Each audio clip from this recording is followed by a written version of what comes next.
Hello, everybody. So I'm giving my opinion on this a little bit early because I don't think I'm going to get everything read before the announcement on Tuesday. But I just wanted to give you a rundown of who I think's going to win and what I thought of the books I've read so far.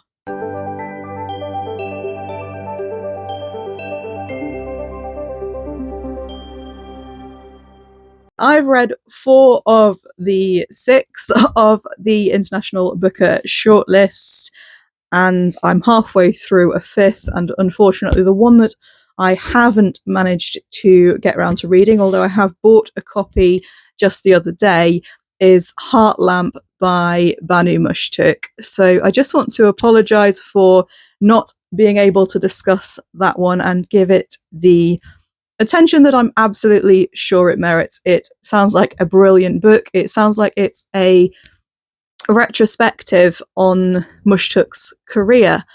So Heartlamp is a collection of writings over a very long period of time that I think includes short stories, is mostly kind of fiction gathered, although I believe Banu Mushtuk is a journalist by profession. I definitely would like to read this book, and I've got it on my list, but unfortunately, because I am not a very fast reader, I haven't managed to get to it. So any comments I have on that one will just be based off what I've heard other people say. So I don't think it's going to win. If it does, I'd be absolutely delighted for it. But I don't think it's going to be the winner. So when I'm talking about which one is going to be that I'm going to predict, that won't necessarily affect things. But I do apologise because obviously I'm not giving it its due, and it does sound fascinating. So if you've read it and you think, no, Ray, this is absolutely the winner, then be sure to let me know. I'm not going to do any spoilers within this rundown. Obviously, I've done bigger discussions of all of the books, and I have just talked about them. I've just talked about them in their entirety without holding back when it comes to spoilers. So if you're watching those videos, I would say make sure you've read the book or won't be reading the book first, because otherwise I don't want to be ruining it for you. But even if I have ruined it for you, they are all worth picking up. I did try and read a few books outside of the shortlist, and that was before the shortlist was announced that I bought them. I've got Eurotrash by Christian Kracht on the list, but I haven't started that one yet. And again, I've heard mixed reviews. I am about 100 pages into Solenoid still. I don't know why I haven't got further with that book. Actually, I do know why I haven't got further with that book. It's because it's not exactly cheerful and it's quite difficult to read, but it's very Kafka-esque, and I'm very surprised that it didn't make the shortlist, especially since the people who are liking it, who have finished it and like it, say that it's, pretty much a masterpiece all the way through. So yeah, I'm surprised that that wasn't on the shortlist because everybody says how good it is. Reading it, I can also see why it might not be for everybody, because if you don't like Kafka and you don't like books that explore their own, what's a polite way to put it non-anatomically? Some people may find it a bit pretentious, is what I'm trying to say, but obviously it's been a very popular book, and you'll know if it's for you. Read the back. If it intrigues you, then absolutely pick it up. Another 2 books that I did finish in their entirety, which did not make the shortlist. There's Hunchback by Sawa Ishikawa, and that book was fantastically provocative. I haven't. Yeah, that's one that's going to stick with me. And I just love how the author describes it as being her revenge. Because apparently she'd written some more wholesome, cheerful stuff before that wasn't as well received. And then she's just written this angry, provocative, subversive short novella full of not only full of kind of detail of the the ins and outs of the disabled experience. Well, I say disabled experience, having a particular kind of disability, but also, she provokes with the sexual content, and there no punches are pulled. So I thought Hunchback was brilliant, and I think it's a real shame that it's not on the shortlist. I know not all of the books can be. I also read On a Woman's Madness by Astrid Romer, which was an entirely different sort of book, very much more poetic, very much more in the vein of kind of Alice Walker, Toni Morrison, brilliant prose, very kind of wide spanning over the course of a character's life and development, and just a completely different feel to, again, other stuff on the list. And I think there's another kind of half a dozen books that I didn't get around to reading that I was still intrigued by, and I do have a couple of them downstairs. The Book of Disappearance by Ibtisam Azem. Apparently it's a very, very good book, so I'm looking forward to reading that one as well. Now, I've got these 4 with me. These are the 4 that I read in physical copies. Like I said before, Heartlamp I've not got round to, unfortunately, and I am halfway through Under the Eye of the Big Bird by Hiromi Kawakami, and I'm just going to talk a little bit about that one first, I think. So this is an unusual book. Very, very strange, very, very bizarre, and it's clear as mud what's going on.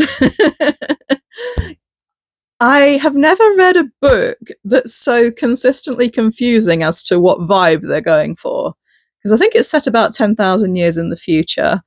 There are lots of scientific bits in it that wouldn't make any sense whatsoever if you have even the most basic grasp of science. It just wouldn't work.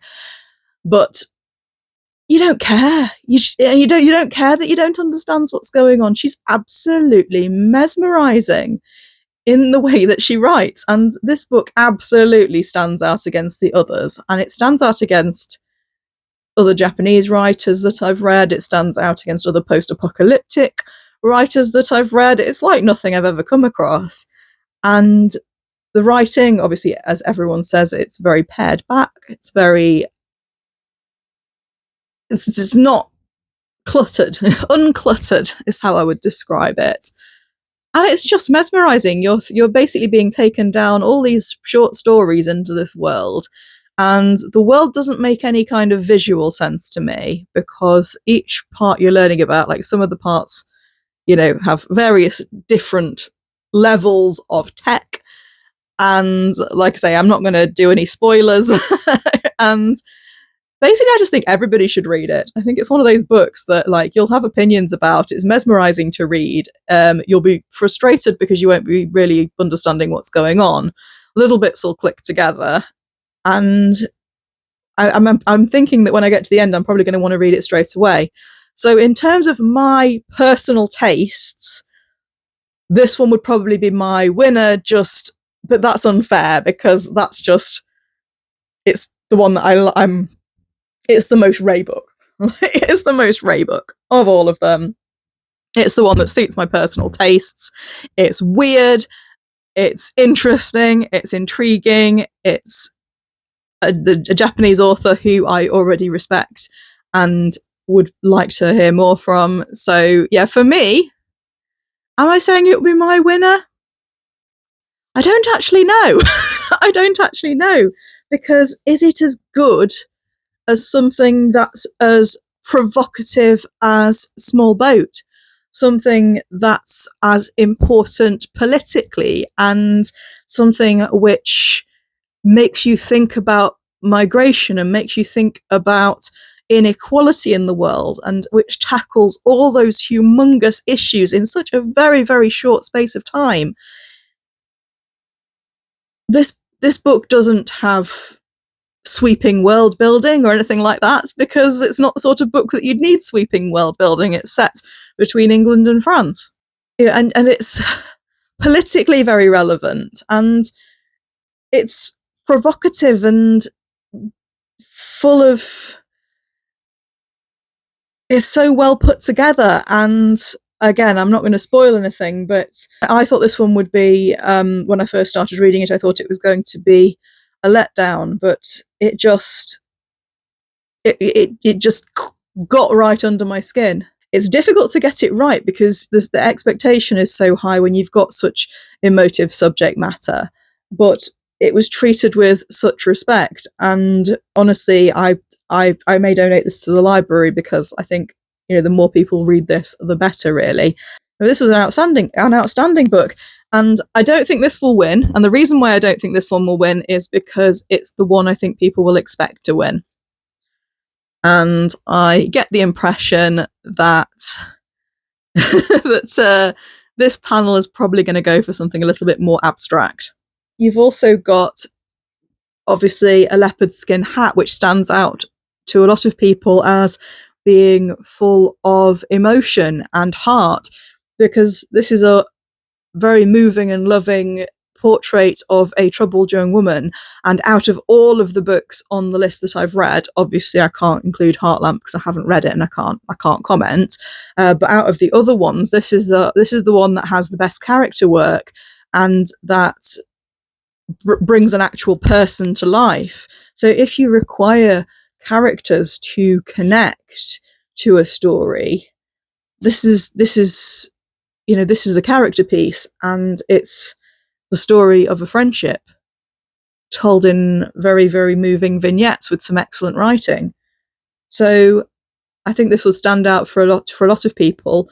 I don't think the translation, so the flow of the prose and things like that, I do think that probably lets it down a little bit. It's not quite as polished in terms of what I assume to be the translation. So I don't think a leopard skin hat will win, but I can see why it might be a lot of people's winner. Another one that is being strongly set up for being a winner, and which is probably, if you asked me which of these books is the best book, as in which is the most tightly written and evocative of a particular time and place and age and situation, Perfection's probably the one that I'd have been pretty proud if I could have turned out something like this myself. This is and I don't know how derivative it is, because my understanding is that this is based on a novel about the 60s by Georges Perec, which was his debut, and it was done in a very similar way. And I think the author, definitely in the afterword, is very much kind of, look, anything that's good about this book is owed to Perec. But this was so millennial, and it was so full of that millennial dissatisfaction. And I just think, this was a very well put together book, and it very well portrayed a particular time, place, age, and culture. I thought this was fantastic. A lot of people are floating this as the probable winner, but I think on the calculation of volume's going to win. I think this one will be, for this particular panel, I think this one's gonna take the prize.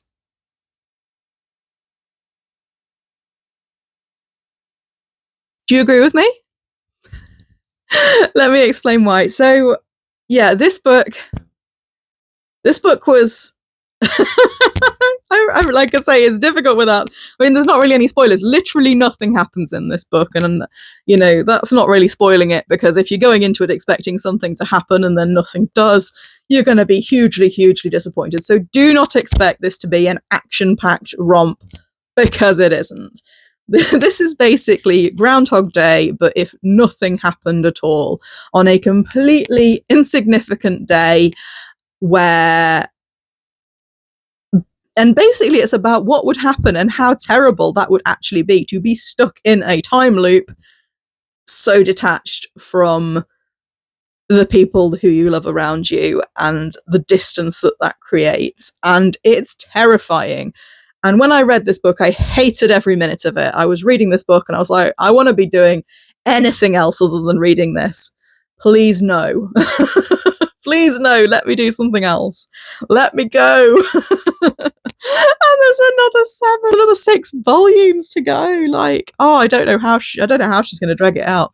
But oh, and afterwards I was like, you know what, I'm not reading the rest of them. Not doing it. Not doing it. Not doing it. I bet I'm going to end up doing it. I bet I'm going to do it.